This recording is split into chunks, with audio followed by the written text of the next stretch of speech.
Hello and welcome to Webinar Wednesday. This Morning.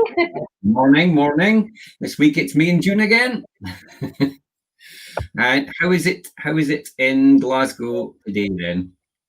It's not very broad. It's a bit better than it's been, right enough. We've had a lot of wind and really heavy rain. The sun has come out a couple of times, a wee bit cold, but it's a wee bit dull at the moment. So how's Aberdeen then? Aberdeen's a bit chilly this morning, but we've got it's getting a bit dry, but it's not too bad as long as it's not raining. That's the main thing. So we've got Varun Vidyarthi from Manavidea joining us at 1:15. So he'll be talking a bit about people-based development and a lot of the work in India, Africa, and trying to get that those approaches about peer development taken seriously more widely in the rest of the world. So that's quite interesting stuff. So if anybody's got any questions, any thoughts, please feel free to comment, ask your questions, make yourself known. That'll be great. So just try to think about a bit about what we've been up to at the moment and kind of what's coming up next. I guess some of the things we've been thinking about is that we've got our second and final session about the Adult Social Care Review coming up this Friday. Taking place on Friday. We have posted some information on the Facebook page about that, just a wee brief bit of information about hoping people can join us just to give us their views. Yeah, so that's going to be there on Friday at 1:00, and what we're going to try and do is that's going to be instead of this week's Feel Good Friday, and we're going to hopefully have a decent discussion round about some of those issues. I'm just checking. Are you still seeing me okay? Because it's looking like it's frozen. I can see you. I don't know if anybody else can, but I can. Okay, right. Okay. It's not responding, so I don't think I'm able to share that page at the moment. So I might have to just come out and back in again in a second if this doesn't work, because I've got a bit of a technical problem happening here. Never mind. So I guess we've got that on our Facebook page and on our Twitter page. We've got and there is a link that people can access to join us. But if people are unable to join us, it would be good even if people want to email some feedback to us as well, that we can add that in, because what we'll be looking at doing is pulling the feedback together so we can pass that on to the panel that are reviewing the Social Care Scotland. That'd be really helpful, because this is the kind of the last call for that information to go out. Other stuff we've been involved with is, I guess, that you've been starting to have a look at, and it's a bit of a hard job really, that whole thing about a guide to the whole COVID restriction levels. Yeah. What I've been doing, obviously, June, there's just loads and loads of information under each of the levels, and then there's loads of links when you get into the Scottish Government website. For instance, if it's talking about the travel, when you get into the travel bit, you've got to click on a link for travel updates, and it's the same in different sections. So I may just start on it yesterday. So I think I've got as far as level 0 and level 1, just trying to make an easy read document that people can understand, and kind of some of the information that might be important for people.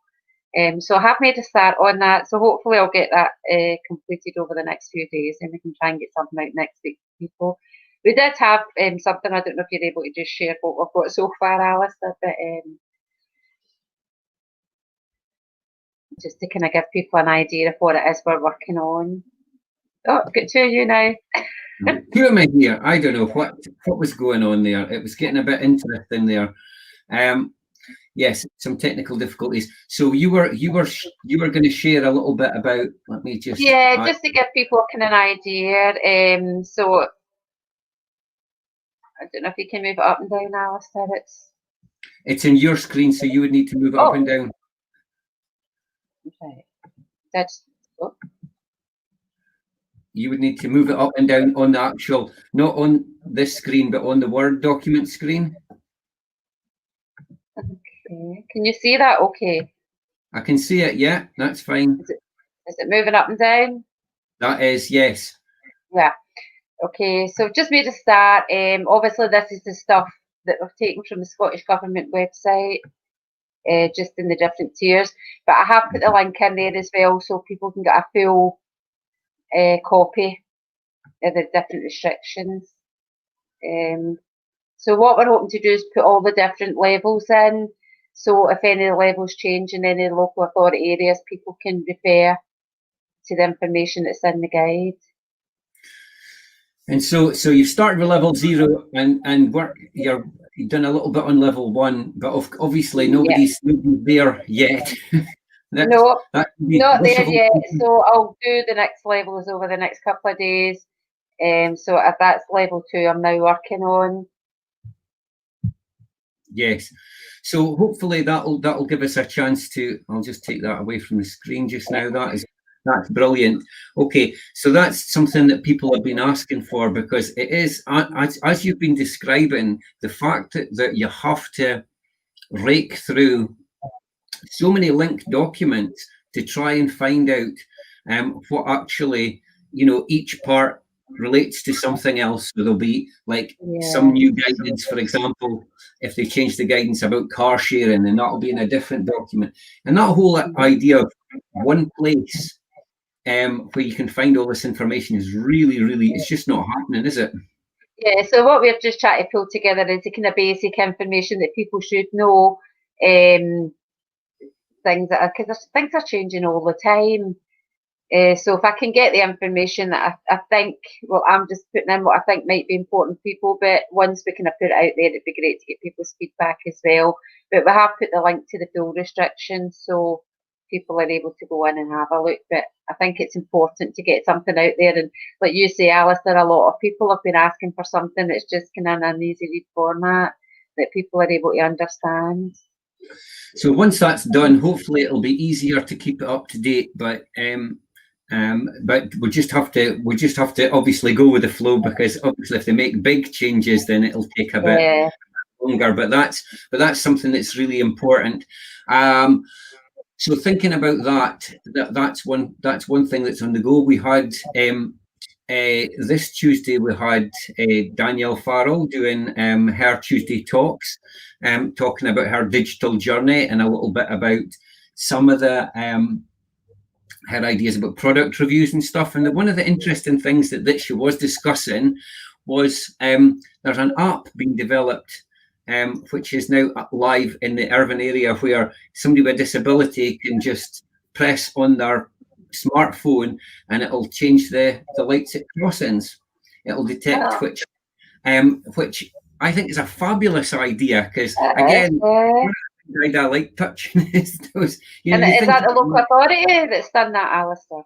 You know what? I don't know who started it, but I know Danielle's been in touch with the person who's invented it, and he's been quite, he's been quite up for discussing things. So it would be good to maybe get a bit more discussion about how apps and technology can help people keep people safe and make. I mean, it's great how some folk can be really creative around this stuff, especially in this time when people are needing some information and experience, and because everybody's kind of going digital at the moment, obviously. So it'd be great to kind of find out where that kind of idea came from. And so I mean, it could be useful for anybody, because any of us, if we didn't have to press the button physically, then that would be one more thing that we don't all have to touch. So that's another really good idea. And then next Tuesday we've got Michael McEwen's joining us for his Tuesday talk. So that the link will be up there shortly for him.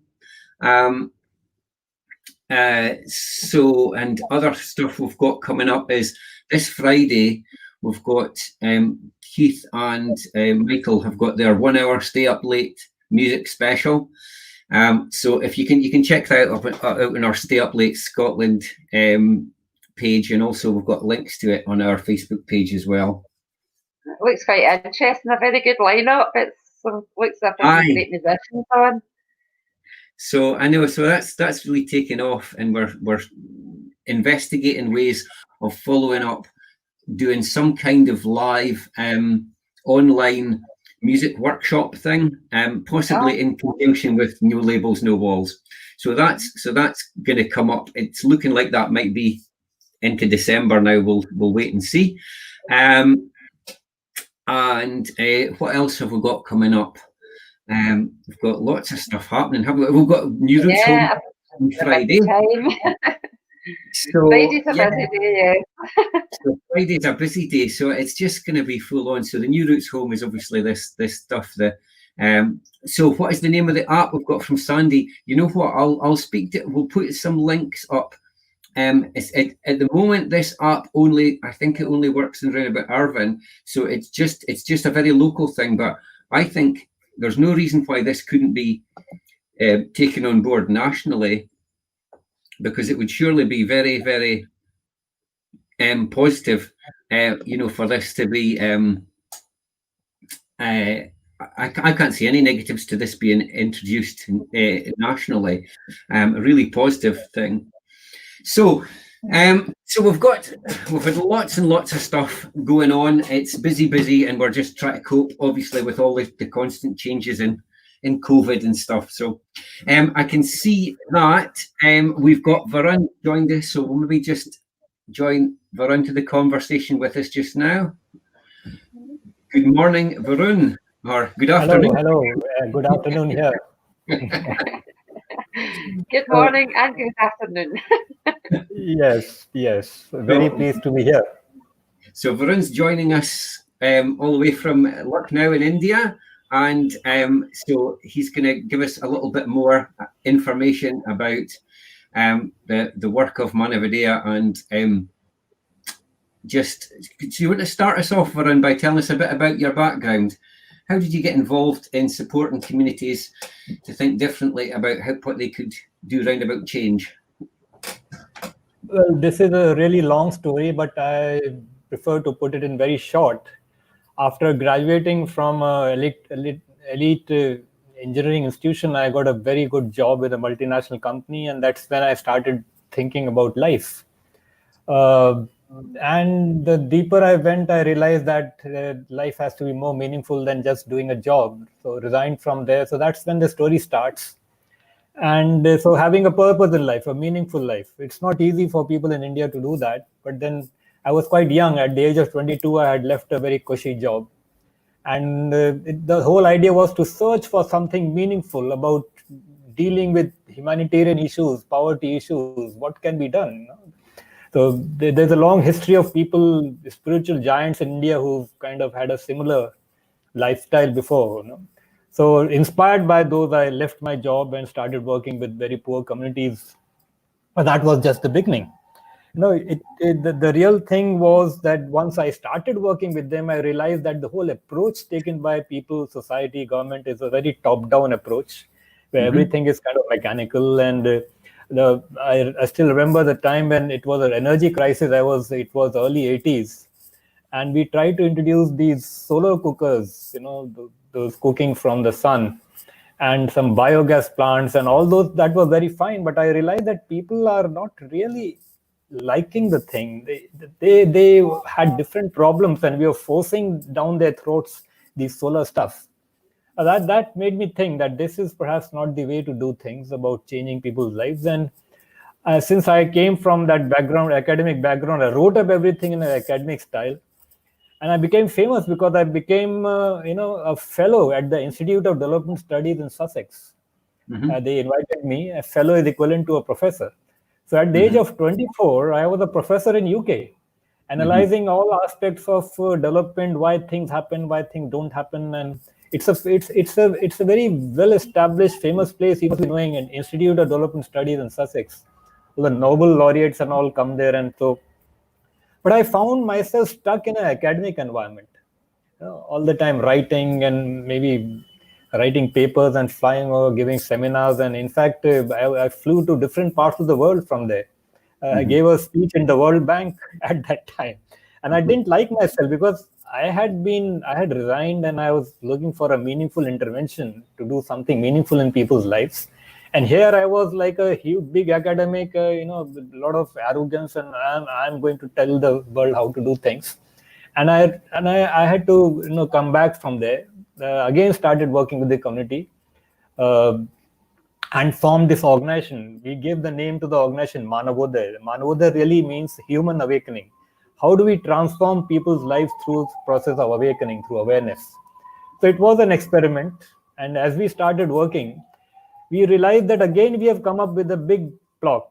This time we were working more sincerely with very poor people and trying to see how people can do things themselves. But when we started working with, let us say, one of the poorest segments of the community here, there were people who lift dead animals. They call them carcass flayers. Mm-hmm. And we realized that, by assisting them in getting an auction bid to lift dead animals themselves rather than do it for the middlemen, we realized that suddenly a lot of money poured into that community. For a skin of a dead animal, which they were getting just Indian rupees 10, they suddenly started getting 100. And that made a huge difference because huge money pouring in among the poor, and they started fighting among themselves and they almost killed each other.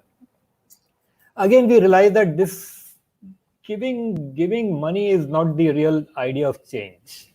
It has to be rooted in people's own efforts, in ways in which people can take collective decisions, in which they can decide on how the cash comes in, how it is used, how a process of deep reflection and action among people.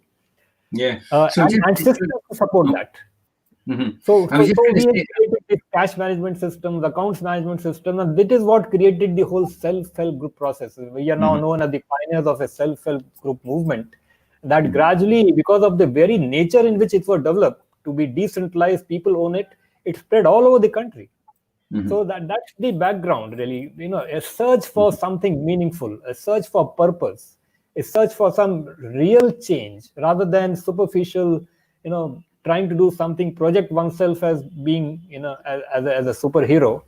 So it involved a lot of failures, you can say, or at the same time, difficult decisions to stop a track in life and move on to another track. So that's how it all started. Perfect. Okay, so I guess some of that stuff, if we're looking at comparisons to the disability world as well, in terms of the inequality in professionals deciding what's best for people, we still see a lot of that, where people decide what's best for individuals, and that change, as you've described there, can be painful. Moving from a system where people know what's happening to a bit of chaos in the middle, it can be very difficult. So can you give us some examples of changes that people have made personally? Because I guess the basis of this approach is looking at yourself first and then looking outwardly. Do you want to give us some examples of personal change? You see, we have been, since that time, we have been training, you can say, a large number of social workers. Mm-hmm. They run into thousands because we have been doing that for 20 years. And they would all come in batches of 25 to 30 people in one batch. And we have been doing it over and over again since the 90s. And our approach was not about some information sharing. It was all about looking at life closely, the whole process of looking within, and also then connecting to communities and enabling them to look within and as to how they can start the process of self-help. That led to, the kind of people who were coming to us for getting this training. They're serving the state. So they were government officers. There were non-governmental organizations, social workers in non-governmental organizations, and leaders of non-governmental organizations. And one of the biggest impacts I feel very happy about is the change of mindsets and attitudes of these government officers who always wanted to do things top-down, just having instructions, pass them down, having no real engagement with community, and a lot of corruption, in countries like India or South Asia, Africa, there's a lot of corruption involved in the process of change and development. Funds come in from the state, but a very little part reaches, the community as such. Through this process of looking within and also enabling people to understand the idea of self-help, a significant number of people in the government, I think, abandoned the idea of living from those resources, like the corruption part. And I still have contacts with people who defied the way things are operating in a system to make it more people friendly. So it was not easy for them, and they were punished for what they did. But in any case, it created a new sense of understanding of what true change is. So that is something that we feel very happy about, some level of understanding of real engagement with people. One example I still remember from about 20 years back is an officer who was kind of felt that he's a real god, would always stay in his own small room and give instructions to people to go away to connect with community, and he would never do it himself. So one of the things that we were telling, that you must directly connect, whatever be your level, your status, you must connect with people yourself within the government. You see, and I see this happening everywhere, including Western world. People who are in the upper levels of hierarchy, they have no connection with community directly. So that made a strong effort, sense to people. And I still remember many people telling me that, look, I have in my area, there are about 100 women's groups or people's group, and I have attended the meetings of all these groups. So a feeling of being directly engaged is so important, whatever be the hierarchy of a person. Even if a person is from of a higher hierarchy in an organization, there must be some ways in which that person should connect directly with people, rather than leaving it to the people at the lower hierarchies to do that. So that was significant difference. And so for many people, it was a life-changing experience, because they got a new understanding of life. They understood that life is not just about doing a small job, but it is about connecting, and connecting in a meaningful way. So which means connecting to people everywhere within their families, friends, or whatever. So the distinction between this personal life and a professional life, which people are very fond of saying in the West, at least, well, this is my personal life, you should not touch my personal life. I think that is a very silly kind of distinction. It should be open, whether it is professional or personal. We should be open, and that's what contributes to genuineness. It contributes to being real, being human, rather than being very arrogant that I am so and so. And when it comes to personal lives, people have a totally different outlook towards it. Anyway, so that was the impact we had on people's lives through the process of training and guidance. Okay, that's really helpful. So then I guess the next stage beyond that is looking out into what the communities then, the changes that are made within the communities rather than just the individuals. And I'm just thinking, just before we go into your answer, I'm just thinking as well, June, that we've run the Partners in Policy Making program and stuff like that, which has always been based on peer learning and peer development, and some of those values that you've said, Varun, about absolutely, you listen to the people and you go at their pace. And I think that's been a hugely powerful thing, because you've been involved in a lot of those, haven't you, June? Yeah, and I think just what Varun was saying about the professionals making decisions and kind of feeding it down to people, where the partners, they're the professionals, the parents, the people that have disabilities and everything, the power's in their hands through the partners. So rather than professionals giving advice and what should be happening in that, it's the partners themselves. So it's a really, really powerful programme. Yes. So this absolutely works in a lot of spheres in life, and that's so important. So thinking about the changes within communities that you've seen, what do you think the changes are? Some very fundamental changes. So, this method of self-help actually removes poverty in a sustained manner, because people get together, take decisions together, they pool money together, and they use the loans to start small businesses, to pay back their debts, and they start on a very small way so that they can handle it themselves. And gradually, as they get more confident, they are able to borrow loans from the banks or the microcredit agencies and go in a bigger fashion. So it is something owned and controlled by people themselves, and it lifts them out of the misery that the life is all about. So the economic aspect is very important. It does not happen automatically, and it doesn't happen very quickly. It might take 3 to 4 years, in fact, for a community. But once a women's group is formed, they are there forever in a way. But the more important aspect is not just economic, it is social.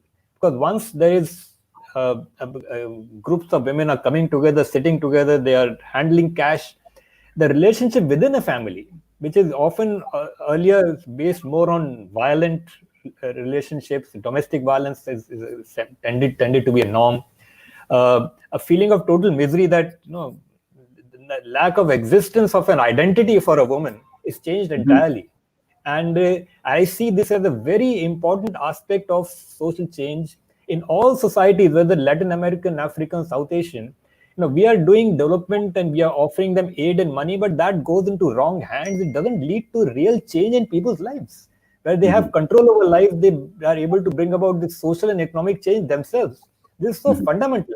And I see, therefore, that this is so crucial that agencies in the Western world who are giving aid should transform the ways of doing things and ways in which we, give in a way which people manage in their own manner through the process of self-help. And it leads to important local political changes. People come, the small women from a poor community can suddenly become a village head because she has now been able to voice and has been able to get a new leadership among people. So these things are so fundamental, which still the aid world has not yet understood. Yes. No, that's really good, an important point as well about the gender imbalance of power, and that's something we've seen in the partners scheme as well. It's been about empowering moms a lot of the time to think, they're the experts as well.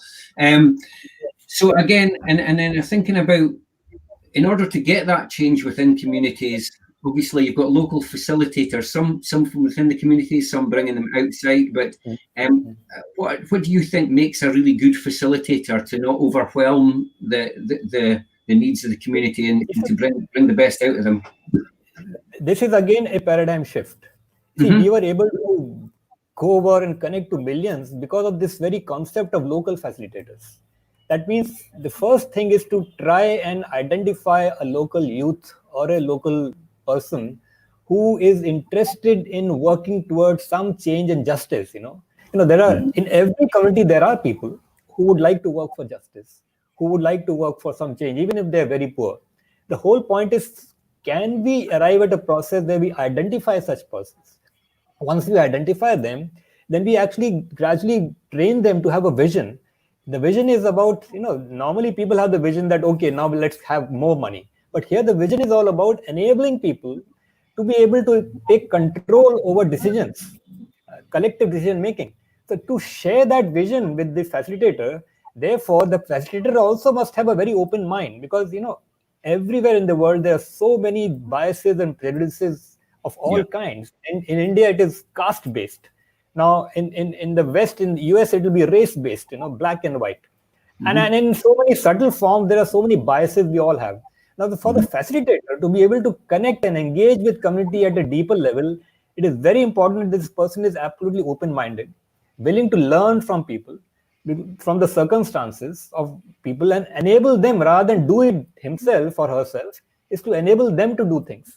Now, this is a totally different paradigm, and therefore we have to have people who are willing to learn first, engage with people, and enable them rather than put up one's own show. So it is possible to get such people, but such characteristics is very important. And I find that recently we were in several countries in Africa. I find that it is possible to find such people, but we have to have a very keen eye to see who is there and how then we train them up to have a right vision, tools, of empowerment and so on. And it works. And this is how a process can go on a large scale with very low funds. Yes. So that's the thing about it being sustainable and achievable, because there's lots of new things that can come up, lots of new shiny products, people, explaining how they're going to change the world, but very often, quite often, they're quite flash in the pan. And I guess that you've been on the go for over 35 years. And there's a real effort for us to get other cultures in the world to recognize the value in this approach and the sustainability within it. And so there's so many elements that would be considered quite mainstream now, the elements of mindfulness and asset-based community development, which were quite seen as quite radical years ago, I guess, when you first started, but Yes. they've become more understood, more. Why do you think, given the fact you've reached millions, you've done lots in India and in Africa, why do you feel more people are not aware of the success and eager to try it in different places? My personal feeling is that this is a new paradigm, because we are talking about our own values also. We are talking about challenging our own perspectives, and an average person in this sector, whether in the academic side or in the practical side, tends to be with the same old paradigm. I'm going to tell you how to do things. It's this paradigm of looking within, looking at one's own perspectives. Where am I at fault initially in terms of my understanding? This whole idea of development from within, as we say, I think people are still not ready to take that up as a prominent way forward. So I personally feel that this is a social paradigm. We have to create a new narrative. That change is all about connecting with oneself and also connecting with communities, so that we are able to enable communities rather than push things on them. So this new narrative has to be pushed in our average citizens, the students, the colleges, the universities, where everything is about doing things for people. Here it is about enabling people and learning from them, and willing to go deeper, because change is not about giving anything or it is about creation of a new environment in which we all grow together. Now, whether east, west, or whatever country, or within the country also, there are so many levels of hierarchies, and people are happy to be in that small hierarchy having a small job. But to go beyond that is a new paradigm. And I think, therefore, creation of this new narrative of development from within is the most important thing. And it is possible, because we have been doing it for so many years. We have been having students from European countries, from America, and the kind of responses that they give, and when they go back to the country, the kind of things that they do, we find it very encouraging. So it is possible, but we need to really make it happen. And through creation of a new narrative, a whole lot of people starting to think and work in that direction. Yes, so that's really valuable, I guess. And the work of organisations like In Control and other Uncontrol Scotland and other organisations who are very much supporting individuals to have a voice and to have their say. That's like you say, that's not the general approach, even to what people call transformational change. Usually, people want you, if you're standing up in front of a room, they want to know what you're going to say, what the limits are, and it's tightly controlled. And people will say, well, you don't ask that, because what if they come up with a different answer to what we've already decided? And that's the problem, is that everything's pre-decided and people are just asked to rubber stamp it rather than to come up with it together. And that's hugely, that's a huge issue, isn't it? So thinking about some of the steps to take it out there to engage more people, I guess a couple of the things that we're doing at the moment is you've got an online changemaker program and development from within monthly sessions. Do you want to tell us a bit about what they are and how they fit with the model? Well, briefly, the Changemaker program is, the subtitle is to be the change and the change maker. That means we also have to start learning how do we move towards change in our own lives. This is not something that happens, suddenly. It is a process, and the process is about being vigilant about ourselves.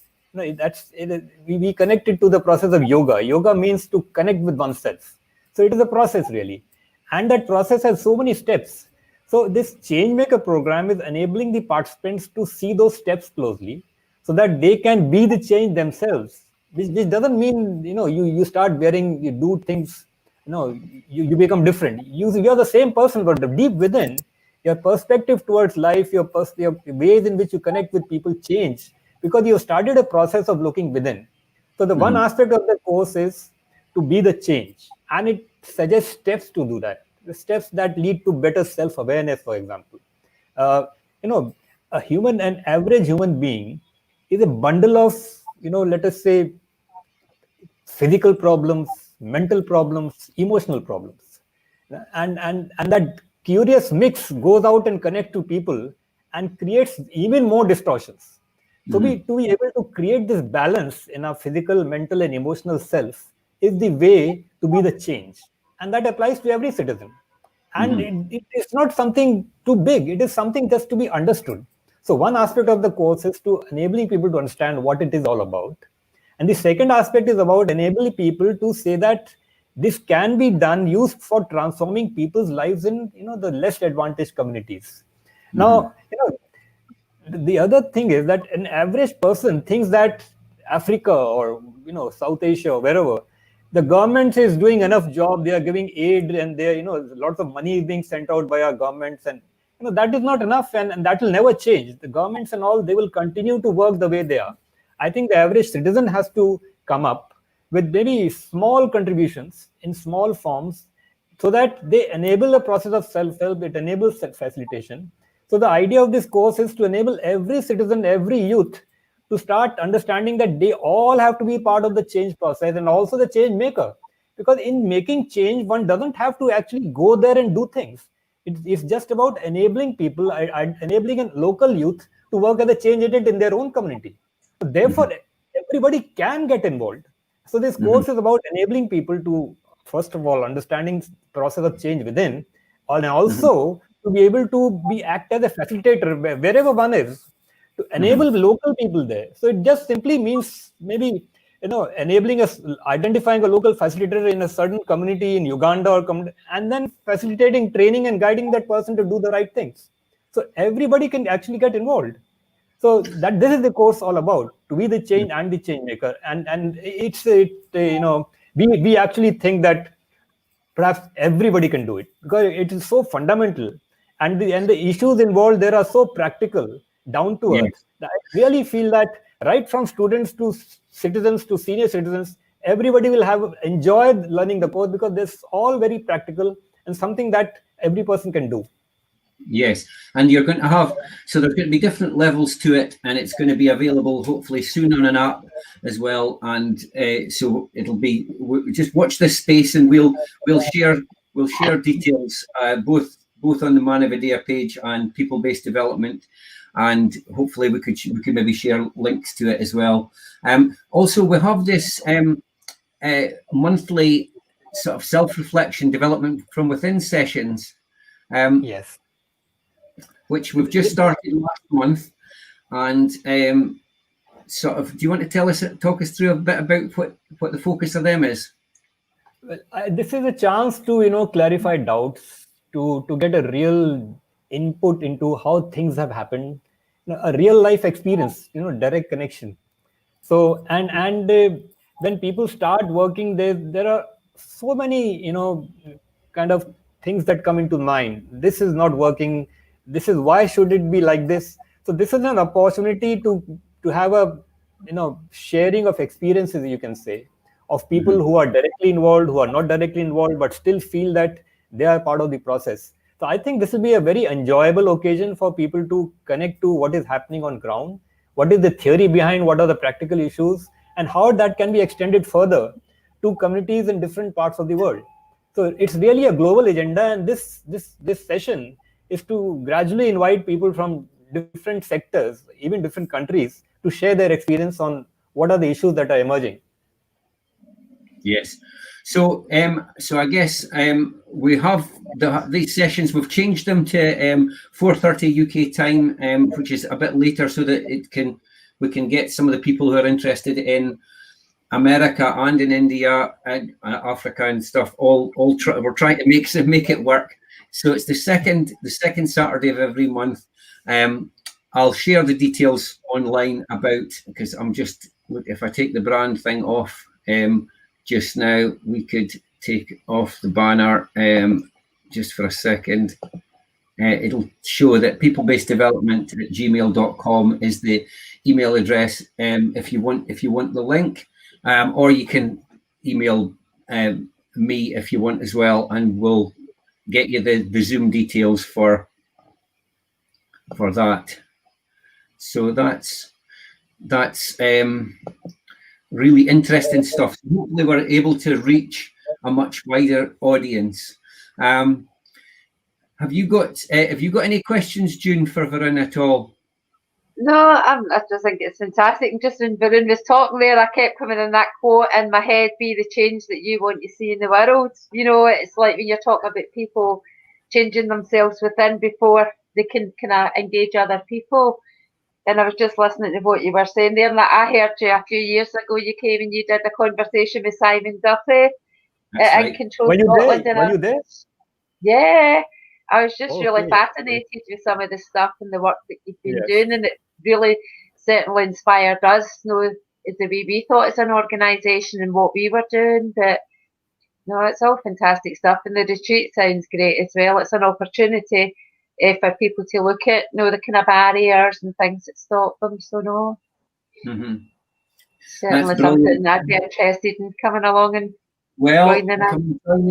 Come and join us. It was the first session was really good, and I guess we're just like you were saying, that was a useful discussion, the one with Simon, in terms of how the connectedness of it, that session for me really showed just how much of what you've been doing for such a long time has been given credence in the West, you know, after the fact, you know, and been given lots of different names, but it's the joining together of all of those different features, the very much listening to people, the empowering the people who are most disenfranchised, you know, making sure that you support those voices and that you take the steps with people, so that you don't just tell them what to do, but you're there on an ongoing basis to help them to develop so that they can see it happening and then taking it out to different communities. So I'm really excited about the possibility of more of the world doing this, because it is sustainable and it supports that whole thing of citizenship and empowerment for everyone, not just for those that have the power at the moment. So it's really heartening to listen to a lot of this, because the work obviously that we do through In Control Scotland as well is trying to put people in control and put the power to the people, rather than that hierarchy, you know, like kind of try to take the power away.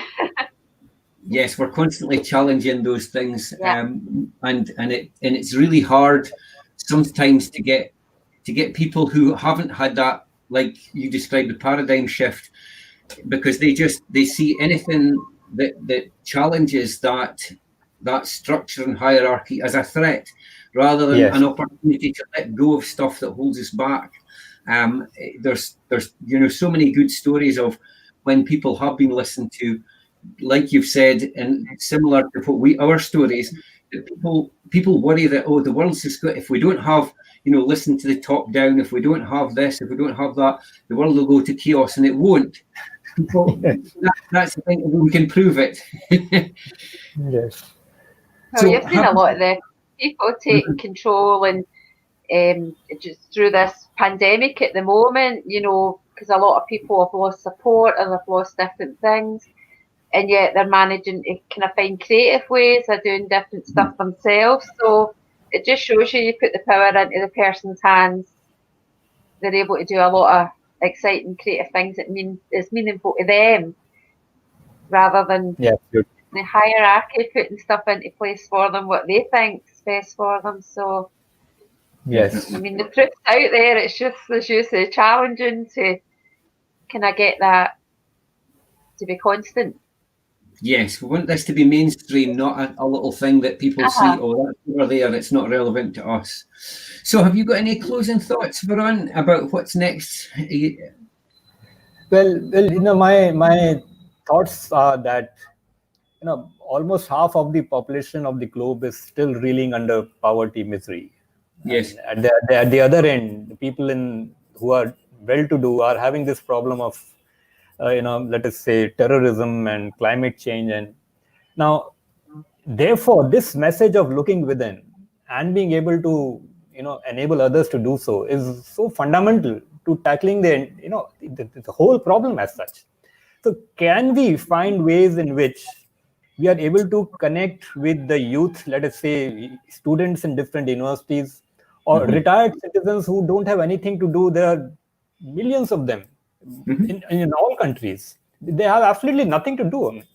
And similarly, young mind is totally, either they go out for protest march or candlelight marches. They don't know really what to do. Can we, through these courses or through some means, if it is possible to connect to a large number of youth, if it is possible to connect to all the citizens who are whiling away their time doing nothing, then we can create a narrative. So even every member of this network, for example, could go and talk to the local university and tell them that, look, we have a program here.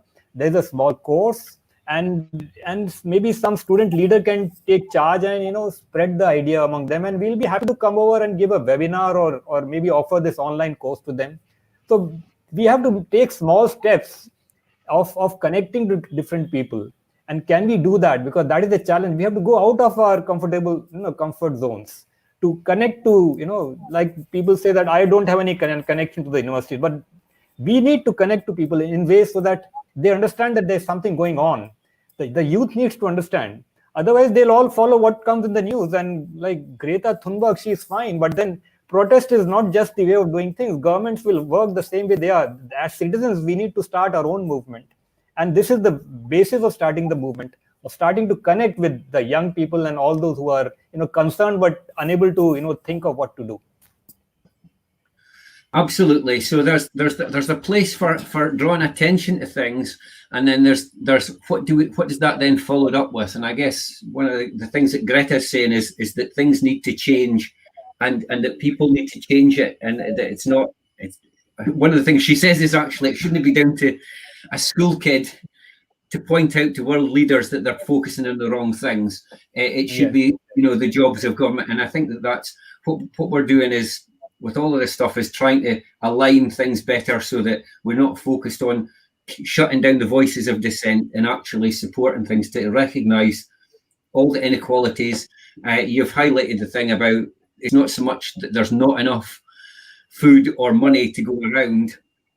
It's the fact that it's poorly distributed. I mean, we've had discussions about universal basic income, and yet again, there's a lot of fear comes in. Oh, folk are going to take my money and give it to somebody else, and I think that level of fear and closed-mindedness, rather than just actually thinking a bit more and trying it, is really holding a lot of people back from trying different ways that could be fairer. We can give it a new name like universal consciousness. If we can connect to this universal consciousness, and through that development from within and connecting to others, maybe we need to give it a name which catches on and people accept it and start taking small changes in their lives and connecting to others.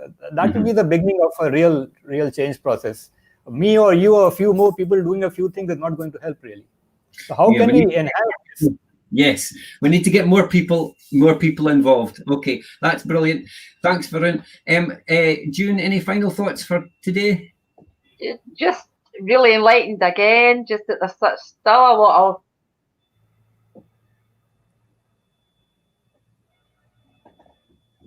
of I think you've frozen there, June. Good work. Oh, that's it. That's fine. Just with a wee technical glitch there. Okay, that's perfect. Thanks, June. So yes, absolutely. Thanks again to Varun for coming on and sharing his. That's fine. If anybody's interested in the links about the upcoming Changemaker program or the development from within, if you want the Zoom link, there's the email address, and we'll hook you up with that. And we'll look forward to more people sharing with other people and just building the possibility that this is. I just wanted to say the last words is that this Changemaker program has many levels, and the introductory level has been kept almost free, so that almost everybody can join in the introductory level. But I still believe that the whole program is very enjoyable as well. And if we can find ways in which more people can get, gradually involved in taking that course is not like somebody teaching anything. It's all about sharing experience. It's going to be a lot of fun. So if more people join in, maybe that would help in creating this narrative, this online course on the Changemakers program. Brilliant.